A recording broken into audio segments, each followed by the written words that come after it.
दोस्तों कैसे हैं आप लोग? तो फिर से हाजिर हुए हैं आपके कुछ अच्छे विषय, कुछ अच्छे सब्जेक्ट, अच्छे टॉपिक्स के साथ।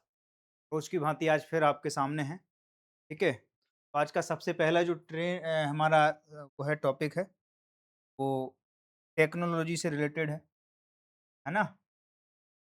अब आप एक चीज़ देखिए कि अभी योगी जी पिछले दिनों कहाँ गए थे? जापान गए थे। उन्होंने वहाँ पर क्या किया? मैग्लो में क्या किया? सफ़र किया।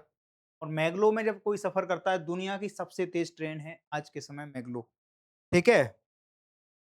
हमारे यहाँ बुलेट ट्रेन अभी तक आ रही है। मोदी जी ने जब जापान के साथ समझौता किया था, तब से लेकर आज तक बनी नहीं चीज़ें कि फॉर्मर जो विदेश मंत्री हैं, उन्होंने कहा है कि इंडिया की तरफ से डिले था। वहाँ पर बहुत सी चीज़ें हैं, करप्शन बहुत से आरोप लगाए उन्होंने। और ये बात सही है कि हमारा एक इंडियन स्टाइल है, वो हो जाएगा, कर लेंगे, करा लेंगे। वो वाली चीज़ें आज भी हमारे यहाँ क्या करती हैं, एग्ज़िस्ट करती हैं। बात समझ में आ गई? तो हुआ क्या कि अभी मैग्लो ट्रेन में जब उन्होंने सफ़र किया और मैग्लो की स्थिति ये है कि ये बुलेट ट्रेन से लगभग 2 गुने से भी ज़्यादा स्पीड, ठीक है? और आपको बताऊँ इसके चलने का तरीका ये है कि ये हवा में तक चलती है। ये इसके पीछे का जो साइंस है, वो दूसरे तरह से काम करता है। चुम्बकीय उस पे काम करता है और चुम्बक में क्या होता है, आप देखो, ये मैग्लो तकनीक क्या है तो सुपर कंडक्टिंग मैग्नेट जो होते हैं, जैसे आपने एक चुम्बक है, चुम्बक को हमेशा 2 ध्रुव में बाँटा जाता है ना? नॉर्थ और साउथ, ठीक है? अगर नॉर्थ ध्रुव अगर साउथ ध्रुव के पास आप ले जाओगे तो क्या हो जाएगा? आकर्षण हो जाएगा। और अगर साउथ को साउथ की तरफ ले जाओगे तो क्या हो जाएगा? प्रतिकर्षण हो जाएगा। यही तो है ना?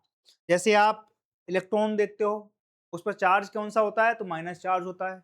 और माइनस-माइनस हमेशा क्या करेंगे एक-दूसरे को? आकर्षित करेंगे और माइनस प्लस हमेशा क्या करेंगे? आकर्षित करेंगे। तो यहाँ पर ये जो ट्रेन की पूरी फिजिक्स है, वो इस तरीके से होती है कि जब एक ट्रेन होती है, इसमें चक्का होते हैं और इसमें रबड़ के पहिए लगाए जाते हैं। और वो लगाए क्यों जाते हैं, उसका साइंस भी आपको हम समझाने की कोशिश ये रहती है कि ये देख रहे हो ना आप, ये मैंगलो को इस तरीके से बनाया जाता है, ये है। कि इस तरीके से पिलर होगा, इसके ऊपर क्या होगा, पूरे के पूरे उसमें पटरी पे क्या बिछी होगी, पटरी के नीचे एक बड़ी मोटी-सी मैग्नेट बिछी होगी। मैग्नेट में मान लो कि अगर उन्होंने क्या साउथ पोल रख दिए या नॉर्थ नॉर्थ पोल रख दिया, नॉर्थ वो रख दिया, इस पे चार्ज रख दिया, तो ये क्या होगा, यहाँ पर भी एन होगा और नीचे भी एन होगा, तो ये क्या कर रहे होंगे, एक दूसरे को प्रतिकर्षण कर रहे होंगे और एक दूसरे को क्या कर रहे होंगे, एक दूसरे से दूर भगाने की। प्रतिकर्षण में क्या होता है, हम किसी चीज को, आप चुम्बक को कभी भी देखो, चुम्बक को जब आप क्या करते हो, सेम ध्रुव को एक दूसरे से मिलाने की कोशिश करते हो, मतलब साउथ पोल है, साउथ साउथ ध्रुव को साउथ ध्रुव से मिलाओगे तो क्या होगा, दक्षिणी ध्रुव को दक्षिणी ध्रुव से, तो क्या होगा, वो एक दूसरे से प्रतिकर्षण करेंगे। और प्रतिकर्षण करने के बाद क्या होगा, अगर आप छोड़ दोगे तो एकदम झटका लगेगा और वो दूर हो जाएंगे, ठीक है। और अगर आप किसी भी चुम्बक के साउथ ध्रुव को नॉर्थ ध्रुव की तरफ ले जाओ, दूसरा कोई चुम्बक रखा है जो नॉर्थ ध्रुव पे है, आपका एक चुम्बक जो है वो साउथ ध्रुव पे है। अब ऐसे समझ लीजिए आप, ये चुम्बक है, ठीक है, ये एक चुम्बक है, आप ये इसका नॉर्थ ध्रुव है, ये साउथ ध्रुव है। अगर ये स्थिति है तो ये क्या कर लेगी, एक दूसरे को आकर्षित कर लेगी। और अगर यही चीज हम ऐसा कर दें, सपोज करो हमने यहीं पर क्या कर दिया, हमने यहां पर क्या कर दिया, नॉर्थ ही कर दिया, तो ये क्या है, हर चुम्बक में 2 ध्रुव होते हैं और इसी टेक्नोलॉजी पे ये काम करता है, ठीक है। जैसे आपको जनरेटर का पता होगा, जनरेटर किस सिद्धांत पे काम करता है, तो फैराडे के सिद्धांत पे काम करता है। कैसे करता है, तो साहब अगर किसी कुंडली में किसी गतिमान चुंबकीय क्षेत्र में यदि किसी कुंडली को क्या किया जाता है, डाला जाता है, फैराडे साहब यही तो कर रहे थे। फैराडे साहब को कोई चीज मिली नहीं, जब उनको वो हो गया, बंद हो गया पूरा पूरा प्रोग्राम, तो उन्होंने क्या किया, फेंक के चुम्बक मारी और वो कहा कुंडलियों के किसी एक घेरे के बीच से निकल गई। और जैसे ही उसमें कंडीशन ये होती है फैराडे के सिद्धांत में कि या तो क्षेत्र गतिमान हो, मतलब मैग्नेटिक जो क्षेत्र है वो क्या हो, मूव कर रहा हो, या फिर कुंडली मूव कर रही हो, या फिर दोनों मूव कर रहे हो, उस स्थिति में क्या हो जाएगा, उस स्थिति में आपके यहां इलेक्ट्रिसिटी जनरेट हो जाएगी। यही तो है फैराडे का नियम।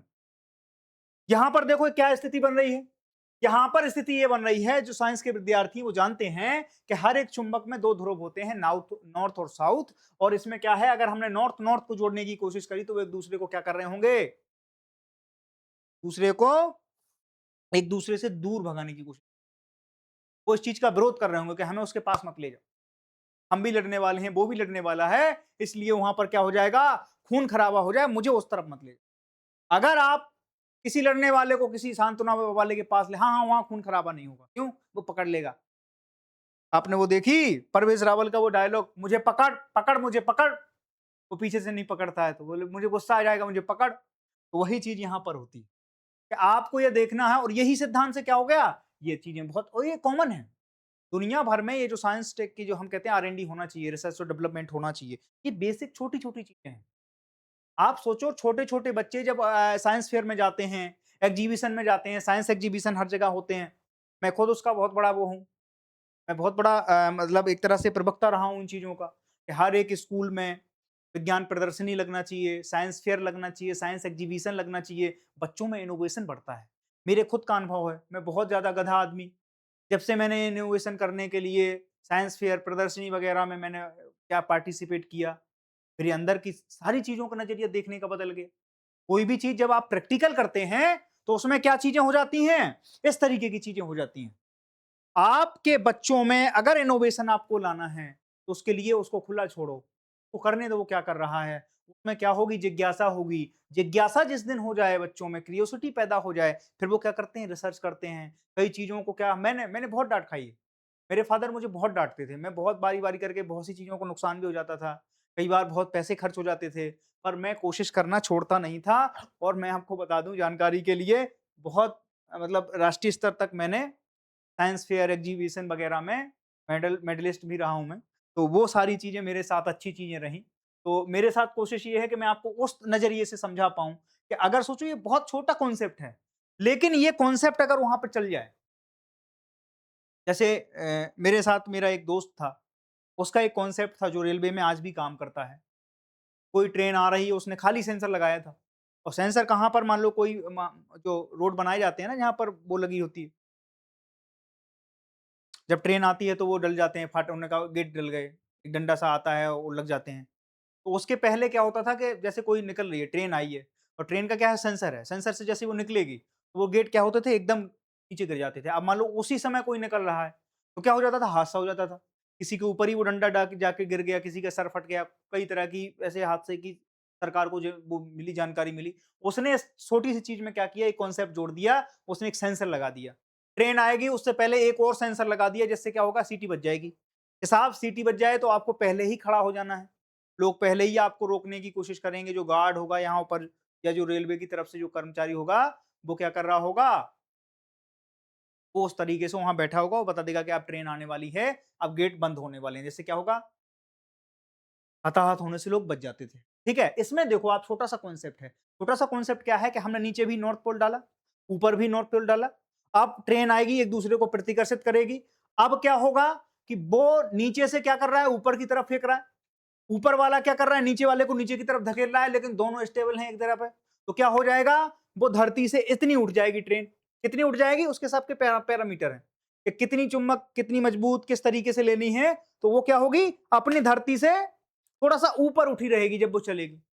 ठीक है, तो क्या होगा कि उसमें चका या किसी भी उस पे पहिए पे वो चल ही नहीं रही है, वो हवा में चल रही है। ठीक है, इसमें देखो आप, पटरी इस तरीके से बनाई होगी, और इसमें क्या होगा, इस तरीके की पटरी बनाई होगी, इसके ऊपर ट्रेन इधर से जकड़ लेती है, यहाँ भी नॉर्थ पोल, इधर भी नॉर्थ पोल, एक दूसरे को प्रतिकर्षण कर रहे हैं, और नीचे से भी सब जगह चारों तरफ से उन्होंने क्या कर दिया, इसमें एक चुंबकीय क्षेत्र जिसकी क्या है, इसका ध्रुव हमेशा एन है या फिर एस है, उस तरीके से कर दिया।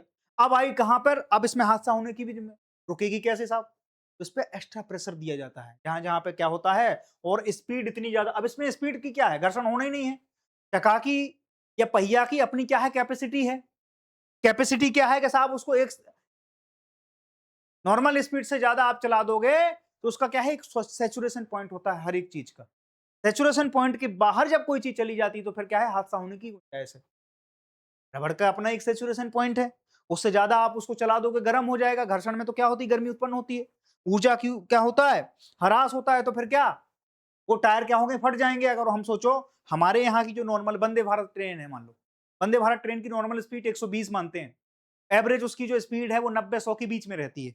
120 हम मानते हैं, लेकिन उसमें ट्रेन तो भारतीय है और भारतीय सारे ट्रेनों के जो इंजन है उनकी स्पीड इतनी ही है।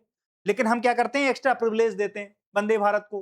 कोई भी ट्रेन निकल रही होगी उसको क्या कर देंगे, आउटर पे रोक देंगे कि साहब, बड़े साहब का है, वीवीआईपी लोगों का काफिला निकल रहा है, आप इधर हो जाइए। जैसे दिल्ली में कभी आप जाओ, लुटियंस जोन में जाते हैं, वहां पर क्या हो जाता है, जैसी बत्ती के उधर हो, कोई वीवीआईपी मूवमेंट हो तो क्या करते हैं, सारे रोडों को ब्लॉक करके पहले उसको क्रॉस करने के लिए दिया जाता है। अब इससे क्या होता है कि साहब इतना पैसा दे रहा है, वो जल्दी जाने के लिए दे रहा है। कोई दूरी एक पैसेंजर ट्रेन 12 घंटे में तय कर रही है, वंदे भारत उसी दूरी को 3 घंटे में तय कर दे रही है। कैसे? इंजन सेम है। कभी अगर आप रेस की बात करो तो ऐसा नहीं है कि वंदे भारत का इंजन बहुत अलग है और नॉर्मल ट्रेनों का या किसी पैसेंजर की ट्रेन का इंजन अलग है। इंजन नहीं, प्रायोरिटी की बात है। बात समझ में आ गई? तो इसमें भी यही है। इसमें क्या है कि घर्षण उत्पन्न नहीं हो रहा है और घर्षण जहां पे नहीं होगा तो फिर क्या, फ्रिक्शन हो ही नहीं रहा है। तो फिर आप कितनी भी स्पीड बढ़ा लीजिए इसमें। जैसे अभी हाइपरबोल का नाम से लूप एक ट्रेन है, उसमें क्या है, कैप्सूल टाइप की चीजें हैं जो मुंबई से और अहमदाबाद के लिए हो रही, डिजाइन हो रही है हमारे यहाँ। वो और भी भयंकर टाइप की ट्रेन है। वो कैसी है कि उसमें कैप्सूल टाइप के क्या होंगे, जैसे गोली नहीं होती है, गोली को एक दाग दो, सीधी चली जा रही है। और उसमें क्या है, उसकी पूरी पटरियों में क्या है, वैक्यूम है। अब वैक्यूम है, गोली की एक, जैसे आपने दागा किसी बंदूक की गोली को, वो एक समय फ्रिक्शन करते करते क्या होगी, नीचे गिर जाएगी। समझ में आ गई?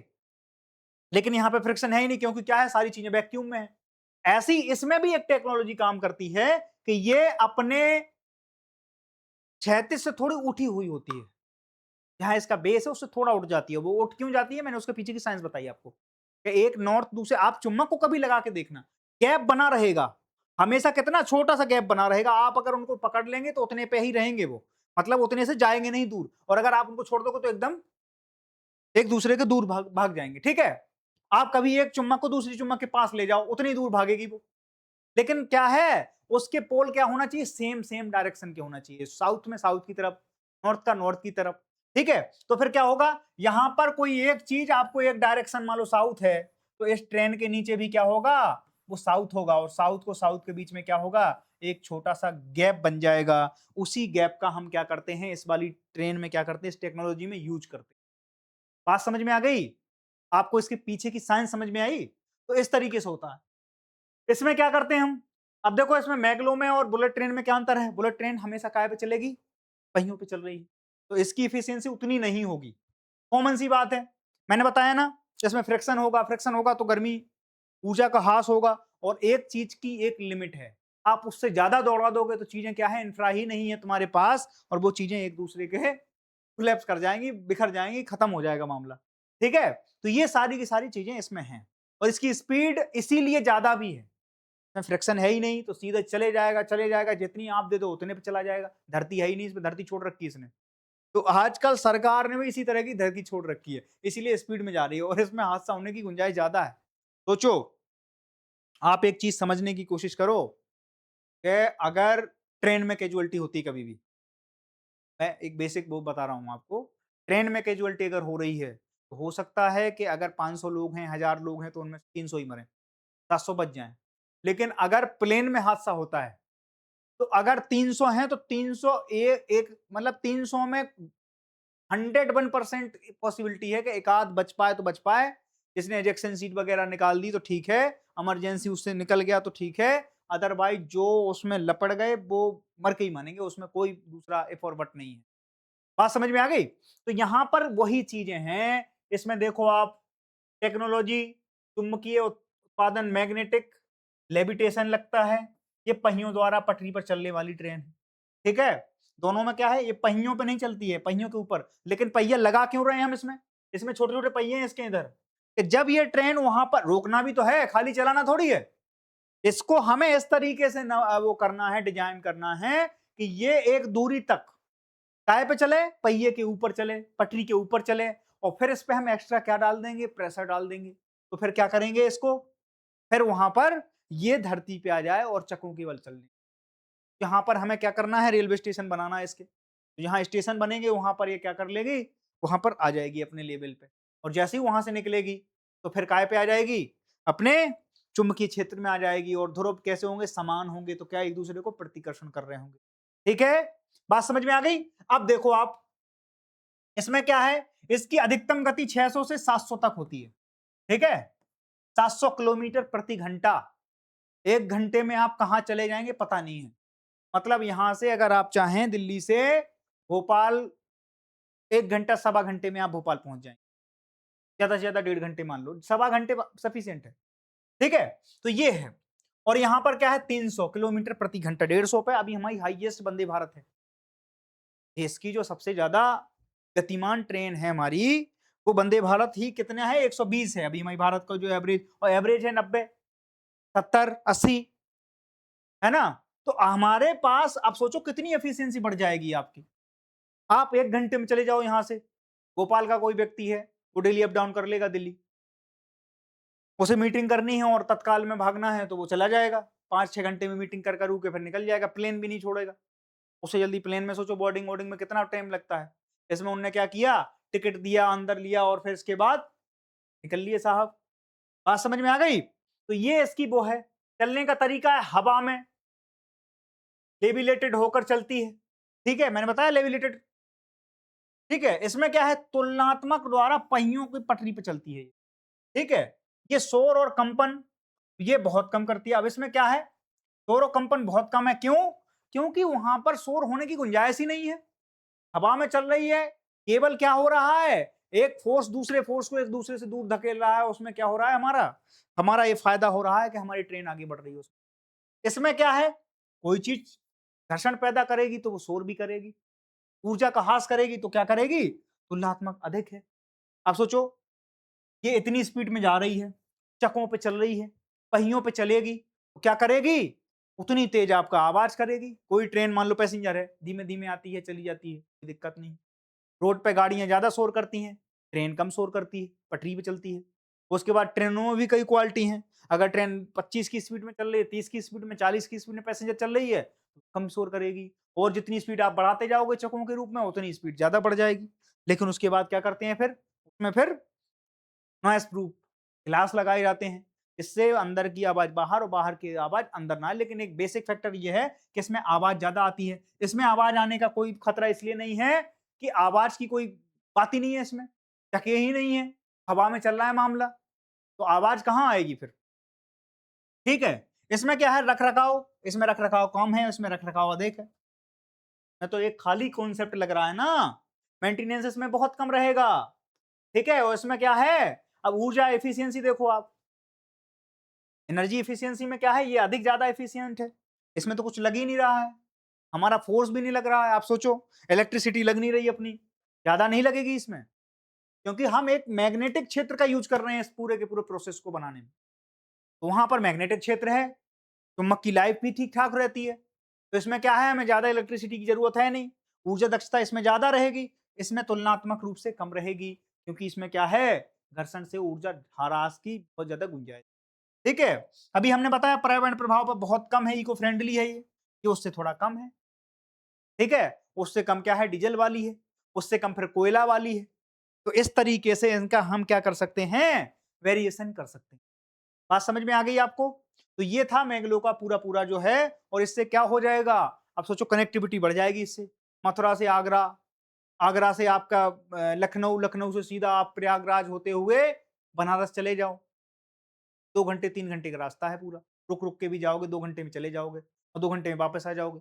किसी की इच्छा हुई कि सुबह 5 बजे, 6 बजे, 4 बजे, 3 बजे का कोई एक स्लॉट बुक कर लेते हैं, यहाँ से सीधे कहाँ चलते हैं, विश्वनाथ धर्म धाम के दर्शन करने चलते हैं।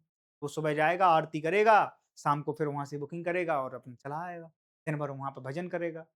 इससे क्या हो जाएगा, आपकी जो समय था उसमें क्या हो जाएगी, कटौती हो जाएगी। ठीक है, और आपके लिए ये क्या हो जाएगा, बहुत ज्यादा एफिशिएंट। उत्तर प्रदेश के मुख्यमंत्री योगी आदित्यनाथ ने जापान यात्रा के दौरान मैग्लो ट्रेन का अनुभव किया। यह तकनीक उत्तर प्रदेश में भविष्य के आधुनिक परिवहन नेटवर्क के लिए संभावनाओं का द्वार खोल सकती है। समझ में आ गई। योगी बाबा जी पे गए थे, पहले मोदी जी गए थे, मोदी जी ने गीता दी तो ट्रेन ले ली, हजारों करोड़ का प्रोजेक्ट था। आप बाबा जी बोले ऐसे काम नहीं चलेगा, बाबा जी बोले आपने तो गीता दी, बाबा जी ने खाली मुखारबिंद से उसको ज्ञान दिया, बोले आइए कभी हमारे बिहार में, वहाँ पर आपको कहाँ पीपल के वृक्ष के नीचे गया जी मैं, ज्ञान की प्राप्ति कराते हैं। वो बोला जी महाराज जी इसके बदले में हमें क्या देना होगा? बोले आपको यही देने हैं, मैग्लो। मोदी जी के विज़न से थोड़ा आगे चलते हैं हम। मोदी जी 300 किलोमीटर पर घंटे के हिसाब से काम करते हैं, हम 600-700 वाले हैं। और अगर उससे कुछ और अच्छा हो सकता है, तो अगर वो आएगा तो कोई और लीडर आएगा और हम हमेशा जापान के पास जाते हैं कोई अच्छी टेक्नोलॉजी के लिए। ठीक है? बात समझ में आ गई? तो ये सारी की सारी चुनौतियाँ हैं। अभी मैं आपको इसके लाभ बताते हैं। ठीक है? इसके लाभ हैं कि उच्च गति, जो हमने देखी 600 से 700 किलोमीटर प्रति घंटा, अधिक सुरक्षा और स्थिरता है इसमें, ठीक है? कम शोर और कंपन है, कम रखरखाव लागत है और पर्यावरण के अनुकूल है, जो कि इसकी क्या है? फायदे हैं। इसकी चुनौतियाँ क्या हैं कि उच्च प्रारंभिक लागत है, इसमें पैसा बहुत खर्च होता है, इन्वेस्टमेंट बहुत बड़ा है। ये हम जो आपको बहुत सरल तरीके से बता दे रहे हैं ना, कि ये चुंबकीय क्षेत्र के उसके हिसाब से ही काम करते आगे। अगर इतना सिंपल होता है, इतना पैसा कम लगा होता, तो सरकार बेवकूफ थोड़ी है। इतनी सारी इलेक्ट्रिफिकेशन कर रही है, हाइड्रोजन ट्रेन के ऊपर क्या कर रही है, पैसा खर्च कर रही है, नए-नए R&D कर रही है। यही बिछा दिए होते, इसी से पूरा का पूरा काम हो गया होता। इसका पूरा एक इंफ्रा बनता है, कि देखो इतना तगड़ा इंफ्रा बनता है इसमें। ठीक है? तो ये मैग्लो इतनी जल्दी नहीं आएगी इंडिया में। इसको अपने यहाँ धरती पर उतरने के लिए कई देवताओं का जन्म होगा। उसके बाद ये अप्सरा अपनी धरती पर आएँगी। के बाद फिर क्या होगा? भारतवासियों का उद्धार होगा। बात समझ में आ गई? समर्पित गाइडवे, अलग ट्रैक की आवश्यकता है। जटिल तकनीक और उच्च स्तरीय रखरखाव है इसमें। भूमि अधिग्रहण और पर्यावरणीय स्वीकृतियां बहुत जटिल हैं इंडिया में। इन सब चीजों को देखते हुए ये इसकी प्रमुख चुनौतियां हैं। लेकिन एक चीज और बता दूं मैं आपको, उत्तर प्रदेश पहले से ही एक्सप्रेस वे, मेट्रो, क्षेत्रीय रैपिड ट्रांजिट सिस्टम जैसी परियोजनाओं के माध्यम से आधुनिक इंफ्रास्ट्रक्चर विकसित कर रहा है। मैग्लो तकनीक भविष्य में राज्य को उच्च गति सुरक्षित सतत परिवहन प्रणाली को प्रदान करने में सहायक रहेगा। ये चीज हमारी भविष्य से जुड़ी है। बात समझ में आ गई? तो मैंने ये कोशिश करने की आपको ये बताने की कि हमारे यहाँ मैग्लो ट्रेन हो सकती है, लेकिन इसमें लागत बहुत है। हम विकासशील आदमी 47 के बाद देखते हैं क्या इसमें क्या चीजें हो सकती हैं, उसके बाद कुछ और भी चीजें हो, जैसे हाइपरलूप में बता रहा हूँ आपको। हाइपरलूप की टेक्नोलॉजी ये है कि एक सुरंग बना दी हमने। ठीक है? सुरंग में क्या किया, वैक्यूम क्रिएट कर दिया और उसमें हम कोई भी चीज़ एक डालेंगे तो वो क्या है, विदाउट फ्रिक्शन बहुत आगे तक चली जाएगी और उसकी स्पीड बहुत होगी। यहाँ पर हमने जितनी स्पीड में उसको क्या किया, शूट किया, उतनी स्पीड में वो कहाँ पर, दूसरी जगह पे पहुँच जाएगी, पर उसमें दुर्घटना होने के चांस ज़्यादा। ठीक है? पर उसमें भी एनर्जी का, लेकिन उसमें बहुत उच्च लागत उसमें भी है। वो हमारे यहाँ प्रोजेक्ट चल रहा है। उसमें एक कैप्सूल टाइप में लोग बैठ जाएँगे, 1 मिनट में उन्होंने दागा, आप अंदर ही अंदर पता नहीं चलेगा, आधा घंटे में आप सीधे मुंबई से अहमदाबाद पहुँच गए। ठीक है? वहीं का भी वो चल रहा है, वो प्रोजेक्ट ही इस तरीके से चल रहा है। ठीक है? तो ये थी हमारी मैग्लो ट्रेन, जो कि हमने आपको बता दी। ठीक है? अब आप आगे थोड़ा-सा चलते हैं हमारे साथ।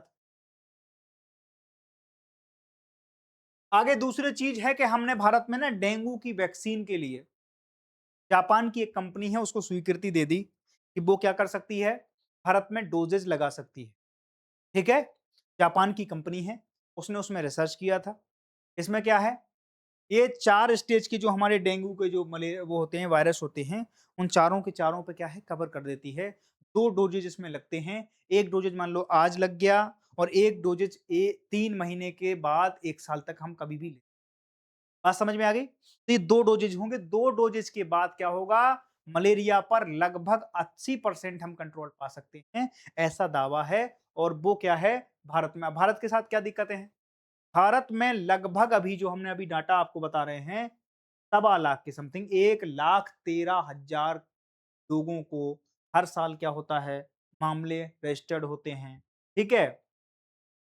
और अभी देखो आप, पिछले 20 साल में डेंगू की रिपोर्ट किए गए मामलों में करीबन 11% की बढ़ोतरी हुई है।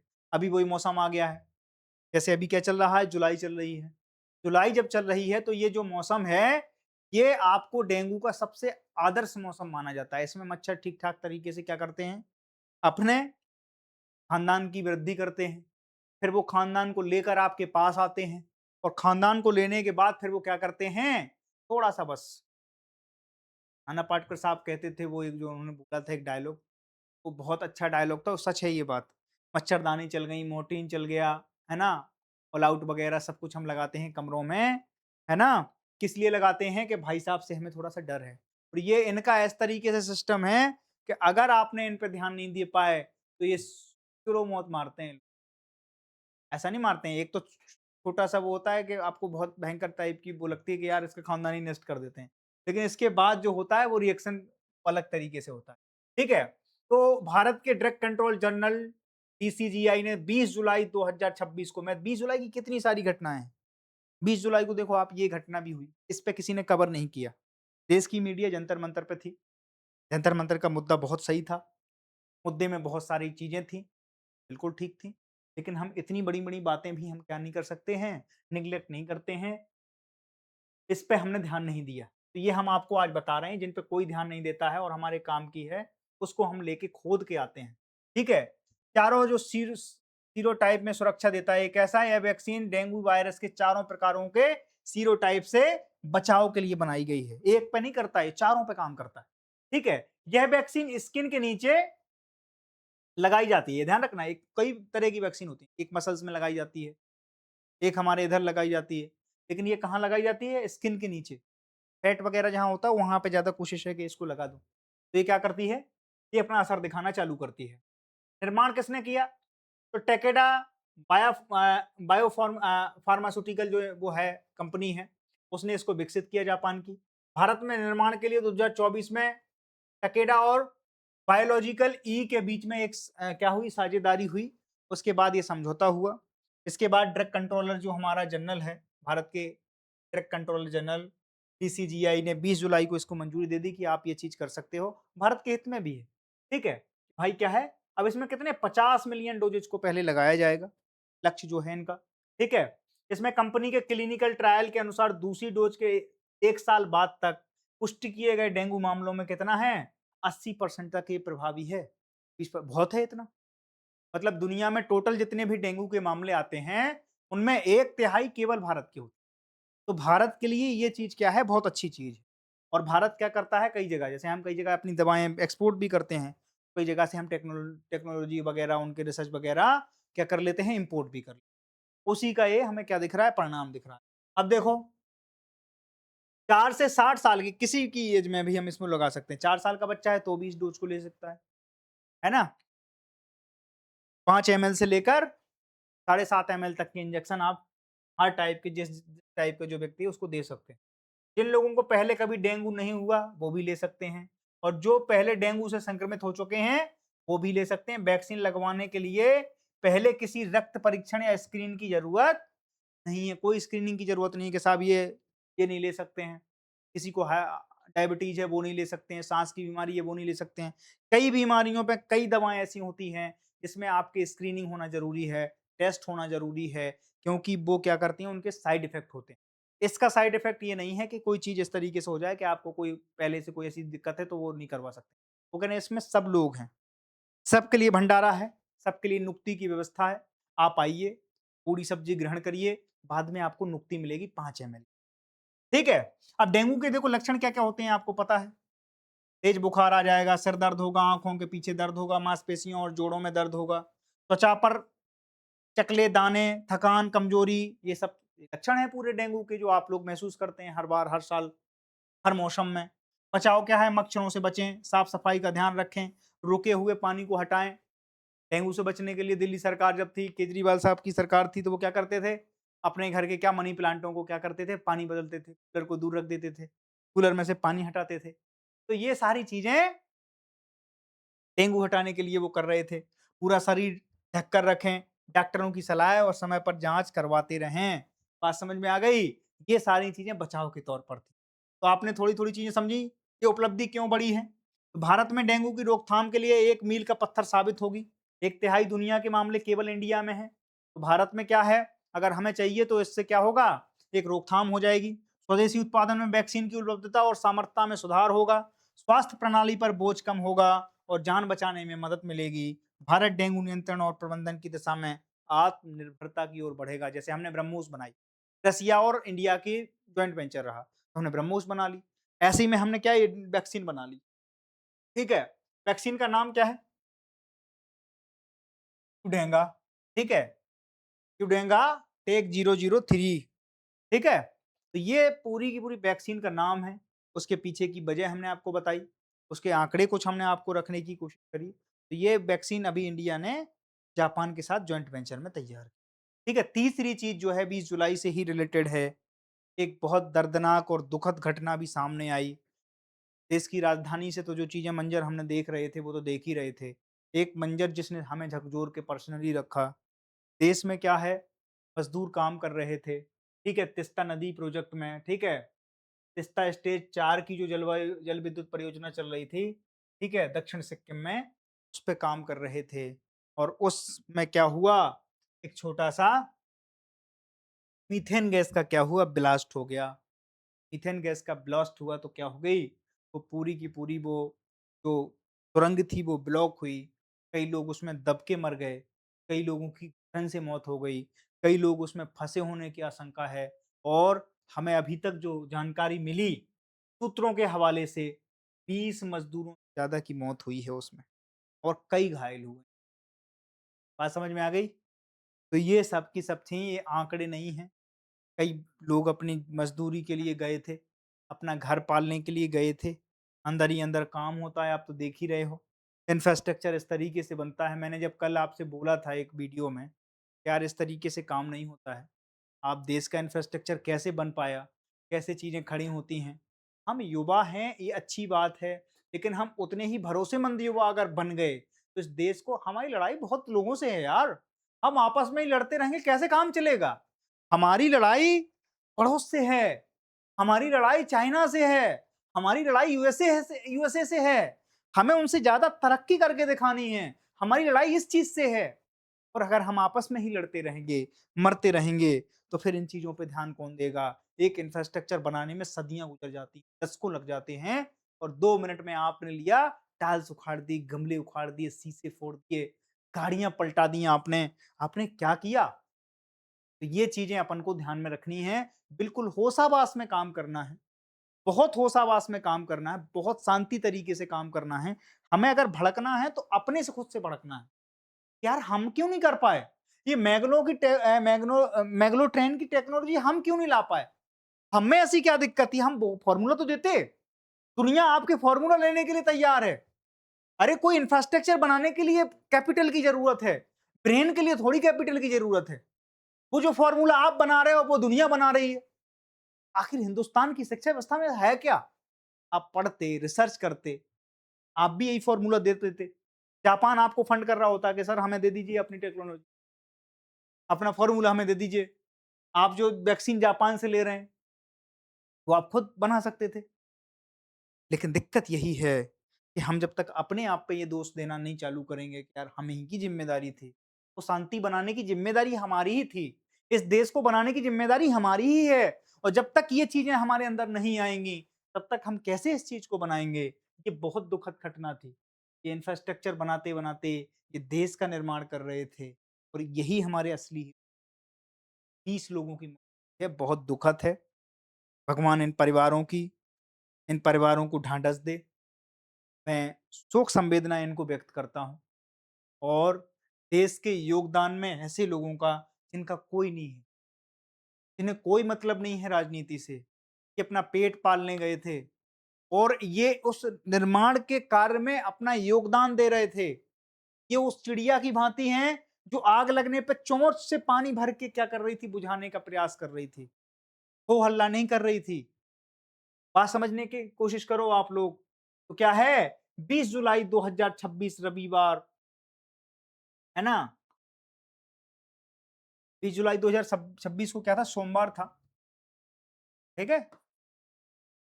सुरंग के भीतर चट्टानों में फंसी संदिग्ध मीथेन गैस अचानक क्या हो गई? चट्टानों में थी क्या मीथेन गैस?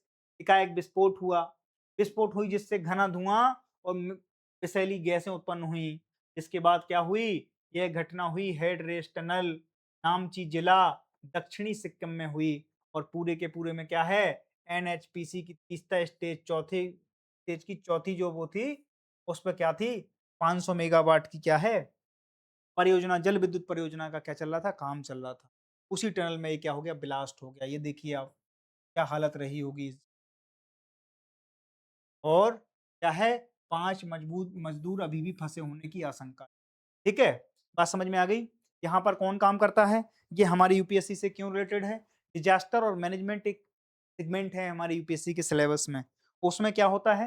डिज़ास्टर और मैनेजमेंट में जहाँ भी दिक्कतें इस तरीके की आती हैं, आपदा आ गई, कुछ ऐसी चीज़ें हो गईं, वहाँ पर हमेशा क्या जाएगा? एनडीआरएफ की टीमें जाएँगी। ध्यान रखना। अब आपसे ये पूरा का पूरा सिनेरियो पूछेगा। आपके इंटरव्यू में पूछ लेगा, आपसे एक क्वेश्चन के बारे में पूछ लेगा कि क्या कर सकते हैं हम, पोस्ट में क्या कर सकते थे, है ना?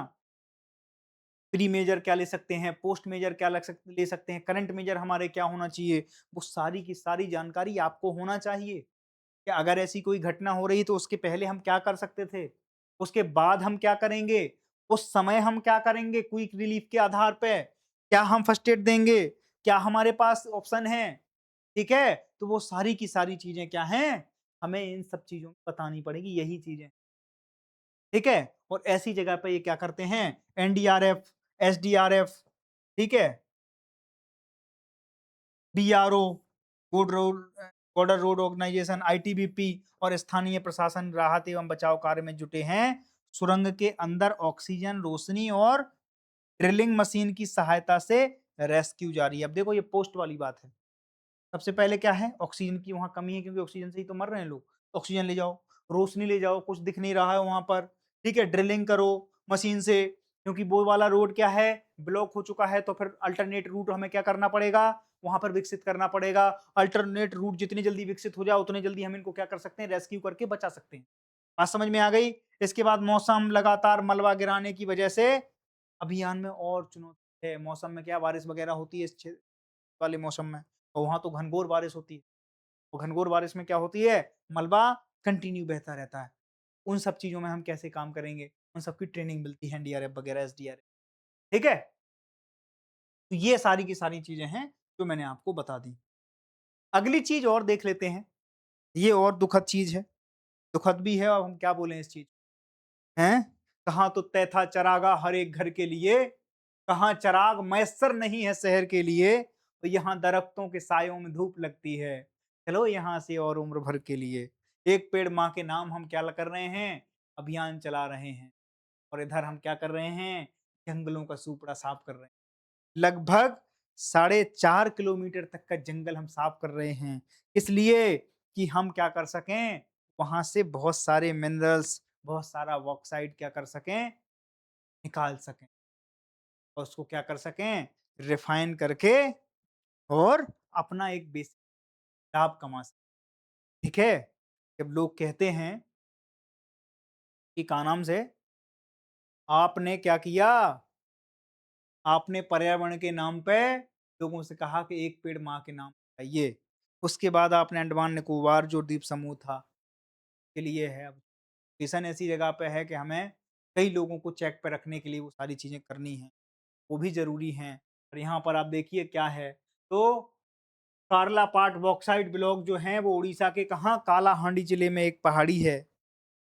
पहाड़ी के साथ-साथ ये क्या है, काला हाँ कार्लापाट जो वाइल्ड लाइफ सेंचुरी है, ये बाघ के लिए, तेंदुओं के लिए, चीता के लिए और काय के लिए, हाथी के लिए फेमस है। इसमें ये सारे लोग रहते हैं और इन्हीं पहाड़ियों के नीचे क्या दबा हुआ है, बहुत बड़ा बॉक्साइट का क्या है, एक रिजर्व है। कितना हो सकता है वो? लगभग 207 मिलियन टन बॉक्साइट। सरकार की नज़र इसमें पड़ गई। सरकार की नज़र जैसी पड़ी, वहाँ पर पहले सरकार दूसरी समय पहले नवीन पटनायक साहब की सरकार थी, उसके बाद वहाँ पर क्या हुआ, भारतीय जनता पार्टी की क्या बनती है, सरकार बनती है। भारतीय जनता पार्टी की जैसी सरकार बनती है तो वहाँ का जो फॉरेस्ट डिपार्टमेंट और जो एनवायरनमेंट की जो डिपार्टमेंट हैं स्टेट के, वो एक रिपोर्ट देते हैं गवर्नमेंट को। इसके अंदर क्या है, एक बॉक्साइट का रिजर्व है। तो अभी तक कितना है, 105 मिलियन टन तक तो सिद्ध हो चुका है, इसकी मतलब एक्सप्लोरेशन हो चुकी है कि भाई इसमें इतना तो है ही। इतना अनुमान है कि 54 मिलियन टन और भी है, पॉसिबल है कि इसमें और निकले। इस चीज़ को क्या हो गई, कंपनियों को क्या लग गई, भनक लग गई। अब पूंजीपति लोग तो हैं ही, उनको तो चाहिए किसी भी हालत में, उन्हें खाने से मतलब है। वो आए सरकार के पास कि काम करो, आप क्या करो, आप इस पे एक कानून लाओ। मैं ये कहो कि ये कॉरिडोर वगैरह हम सब खत्म कर देते हैं, पेड़-एड़ हम काट-कूट के यहाँ से, ये बॉक्साइट हम क्या कर लेंगे, निकाल लेंगे। ठीक है? सरकार सरकार है भाई, प्रधानमंत्री जी को प्रधानमंत्री जी बनाने में उन लोगों का बड़ा रोल है। और जिन लोगों को इसकी नीलामी हुई है, उन लोगों का अक्सर लोग ये कहते हैं, विपक्ष वाले तो कहते ही कहते हैं, आप अडानी और अंबानी को सारी चीज़ें दे दी, तो यहाँ पर भी अडानी साहब आ गए। तो यहाँ पर देखो प्रमुख दावेदार कौन से हैं, इसका क्या किया गया? और ये डेडिकेटेड कॉरिडोर है एलिफेंट के लिए, ध्यान रखना। ये ऐसी चीज़ नहीं है। ये 2000 का नाम से इसमें क्या हुआ कि यह ब्लॉक पारिस्थितिकी रूप से संवेदनशील कार्लापाट वन्यजीव अभयारण्य के निकट स्थित है। यह क्षेत्र हाथियों के लिए क्या है? डेडिकेटेड है। ठीक है? आवागमन की सुविधा है, उनकी कॉरिडोर बना हुआ है। वो यहाँ से आते-जाते रहते हैं। यह क्षेत्र वर्ष 2021 में, ठीक है, उड़ीसा उच्च न्यायालय ने आंतरिक आदेश के बाद वन्यजीव आवास और जल स्रोतों पर संभावित प्रभावों की चिंताओं के कारण इसकी नीलामी प्रक्रिया पर रोक लगाई। ऑक्शन पहले भी हो रहा था। 2021 में हाई कोर्ट ने इस पे रोक लगाई। लेकिन अब कहाँ तक हाई कोर्ट किस चीज़ का संग दे? नज़र तो थी बगुला वाली। उनकी उसी पे चोंच वो थी नज़र कि भाई कब मछली निकलेगी और कब हम चोंच में लेंगे इसको, खा जाएँगे। उनकी इसी चोंच पे क्या थी? नज़र थी इस मछली पे। और हाई कोर्ट ने 2021 में क्या किया इसमें? स्टे दी। स्टे के बाद अभी जो फिर से सिनेरियो बना, वो फिर से आपको क्या हो गया? इसके ऊपर फिर से ऑक्शन लगा है। ऑक्शन में अडानी समूह है, रिलायंस इंडस्ट्री है, अडानी और अंबानी साहब, हिंडाल्को है, वेदांता है, नवीन जिंदल और कोल इंडिया सरकारी टीमें भी इसके ऑक्शन में क्या कर रही हैं? पार्टिसिपेट कर रही हैं। ज़्यादातर संभावना है कि मेदांता और किसको? अडानी को इसका क्या मिल जाए? टेंडर मिल जाए। और फिर ये क्या करेंगे? ये इन पहाड़ों को काटेंगे। पहाड़ों को काटेंगे तो सबसे पहले क्या काटना पड़ेगा आपको? ये जो इतना हरा-भरा क्षेत्र दिख रहा है ना, इसको पहले ऊपर से ये लेयर उतारेंगे। फिर इसके बाद यहाँ से क्या निकलेगा? ये बॉक्साइट निकलेगा। ये कंपनियाँ एल्यूमीनियम उत्पादन क्षमता बढ़ाने के लिए दीर्घकालिक बॉक्साइट आपूर्ति सुनिश्चित करना चाहती हैं। अब जिंदल क्या करती है? एल्यूमीनियम, ठीक है? उत्पादन प्रोडक्शन ही तो करती है। एल्यूमीनियम प्रोडक्शन में कौन-कौन है? ये सब की सब कंपनियाँ हैं। ये तो बिल्कुल घात लगा के बैठी थी कि कहाँ मिले देश में। जैसे पेट्रोल निकल आए किसी जगह, रिलायंस किस हद तक नहीं जाएगी? बात समझ में आ गई है आपके? और आप सोचो, इनकी नीलामी कौन कर रहा है? और उसके चेयरपर्सन कौन है? इसको चेयर ही मोदी जी करते हैं। का नाम से जितनी भी कमेटियाँ हैं ना एनवायरनमेंट से रिलेटेड, उनके हेड हैं मोदी जी। और मोदी जी क्वेश्चन नहीं कर रहे हैं। तो क्यों करेंगे ये क्वेश्चन? वो इसलिए नहीं करेंगे क्योंकि उनके ही कुछ अपने लोग उसमें इन्वॉल्व हैं। नहीं चाबी भर दी होगी कि साहब इसकी थोड़ी ज़रूरत है। आप बताइए ना आपको कितना पैसा फंड करना है पार्टी के लिए? हम कर देते हैं। पर आप थोड़ा-सा बस इशारा कर दीजिए हो जाएगा। ठीक है, जाओ। डिपार्टमेंट की हिम्मत है, प्रधानमंत्री के सामने कुछ हो जाए, हैं? इसीलिए तो अपन गए थे जंतर-मंतर के अकाउंटेबिलिटी तय हो जाए, हर जगह पे। यहाँ के आदिवासियों को पता ही नहीं है। यहाँ पर आदिवासी कम्युनिटी रहती है बहुत बड़ी स्तर पे। इनको पता नहीं है, इन जानवरों को पता नहीं है जो इसमें बैठे हैं, हाथियों को, चीता को, कि इनके साथ क्या होने वाला है। बस उन 2 लोगों को पता है कि यहाँ पर खुदाई होगी, यहाँ पर पेड़ की कटाई होगी, पेड़ों की भी नीलामी होगी और नीलामी भी उन्हीं लोगों के कुछ लोग कर रहे होंगे, पेड़ काट दिए जाएँगे, फिर जाके अंबानी साहब एक कैंपेन चलाएँगे, है ना? अंबानी साहब क्या करेंगे? एक कैंपेन चलाएँगे जियो हॉटस्टार पे। एक बॉल अगर क्या कर रहा है, मिस कर रहा है या डॉट कर रहा है तो 500 पेड़ लगाए जाएँगे। तरफ से बीसीसीआई और जियो हॉटस्टार की तरफ से। आपके पीपल का पेड़ काट के आपको मनी प्लांट दिया जाएगा और फिर ढोल पीटा जाएगा कि हम सबसे बड़े एनवायरमेंटलिस्ट हैं। एक बंतारा खोला जाएगा, यहाँ के जानवर पहले लंगड़े किए जाएँगे, उनको मारा जाएगा और उसके बाद जो बच जाएँगे भई वो तो बहुत कमज़ोर हो गए थे। उनको कहाँ से? उन्हें पेड़ों से पकड़कर पिंजरों में डाल दिया जाएगा और फिर कहा जाएगा कि दुनिया का सबसे बड़ा रख-रखाव केंद्र जो है जानवरों का, क्या है? बंतारा है। मोदी जी बढ़िया चीता के साथ फ़ोटो खिंचा रहे होंगे। सारी चीज़ें डेकोरेटेड होंगी, सारी चीज़ें पोस्ट-इट होंगी और फिर आपको दिया जाएगा एक लॉलीपॉप और उस लॉलीपॉप में क्या दिया जाएगा कि मोदी जी तो बहुत ज़्यादा प्रेमी हैं, पशु प्रेमी, टाइगर प्रेमी, ऑपरेशन टाइगर, सोचिए आप। ख़ैर हम लोग यूपीएससी के एस्पिरेंट हैं, हमें हर तरीके से सोचना पड़ेगा। ये बॉक्साइट भी ज़रूरी है हमारी नेचुरल ग्रोथ के लिए। हमारे यहाँ अगर एल्यूमीनियम का हमें ठीक-ठाक उत्पादन करना है, तो हमें इम्पोर्ट नहीं करना है, खुद सेल्फ वो करना है। इन पेड़ों को हम कहीं और भी एडजस्ट कर सकते हैं, लगा सकते हैं उस जंगल को, ठीक है? मियाँदारी की पद्धति से तो अभी जंगल लग ही रहे हैं, अहमदाबाद, दिल्ली, बड़ी-बड़ी सिटियों में। तो हम ऐसी पद्धति से भी जंगल उगा सकते हैं और बॉक्साइट का ऑक्साइड निकाल ठीक है? बात समझ में आ गई? तो ये क्या है? अब बॉक्साइट क्या होता है? ये एल्यूमीनियम का सबसे बड़ा अयस्क ही तो है। बॉक्साइट जो क्या है? एल्यूमीनियम का सबसे बड़ा अयस्क है और इसमें दिक्कत ये भी है कि अगर इसको जो हम रिफाइन करते हैं तो इसमें क्या निकलता है?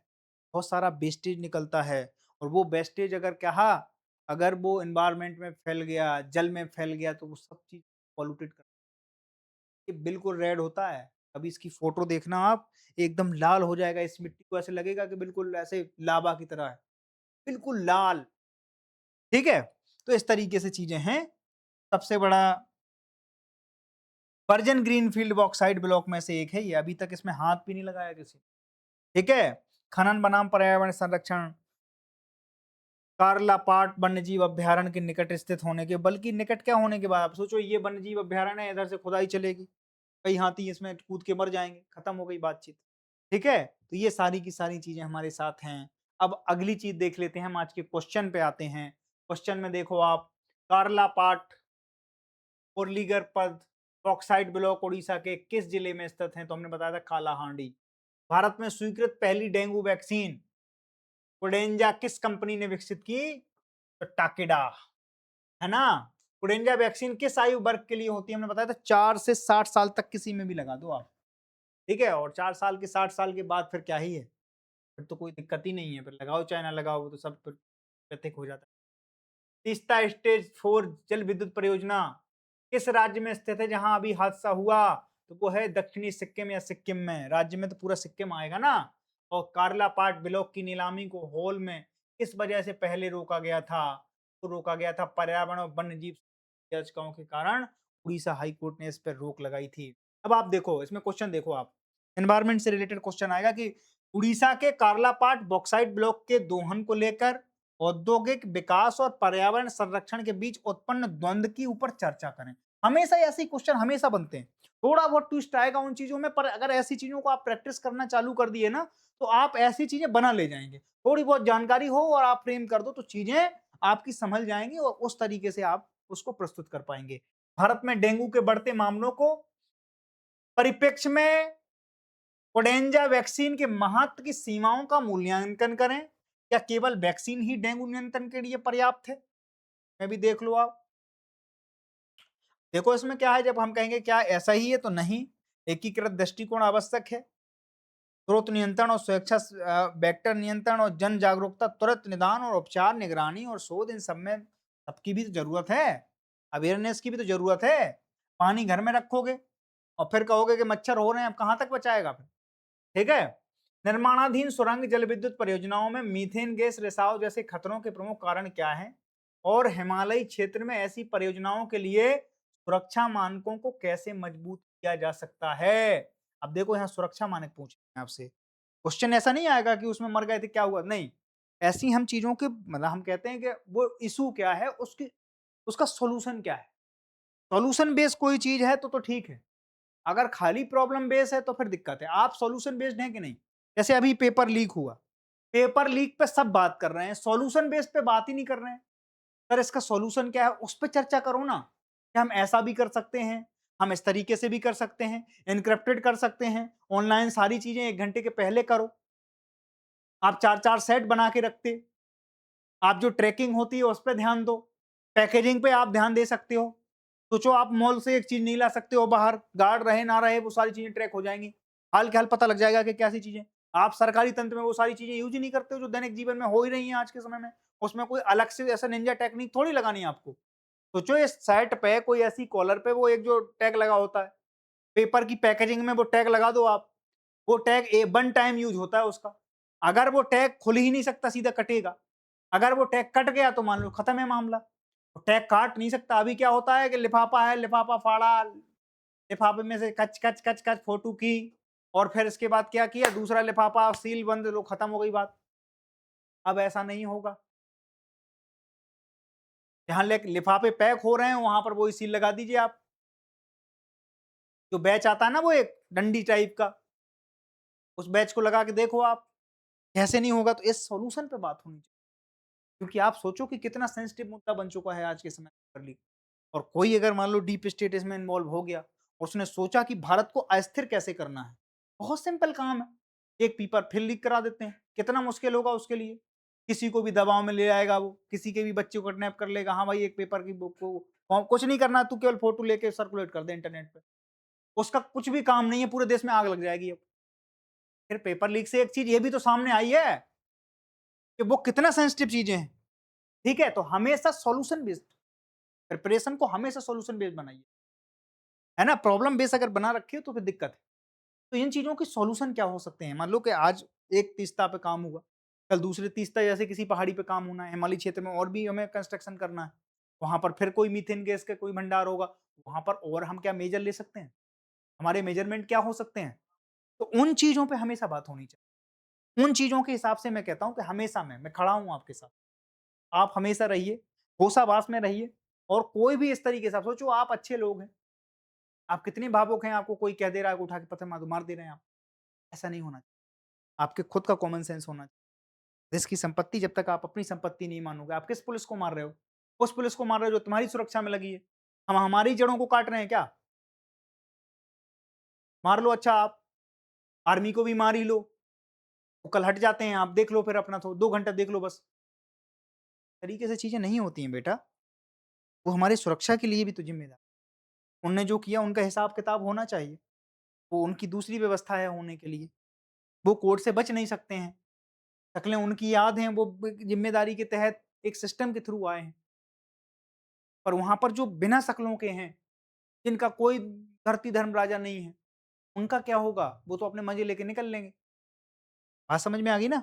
ये ज़िम्मेदारियाँ हम लोगों की हैं। जब हम कहते हैं तो हम आपके विरोधी नहीं हैं। हमारे कहने का तात्पर्य दूसरे तरीके से, दूसरे नज़रिए से। ठीक है? चलते हैं फिर। आज हम यहीं खत्म करते हैं, कल फिर मिलेंगे इसी समय।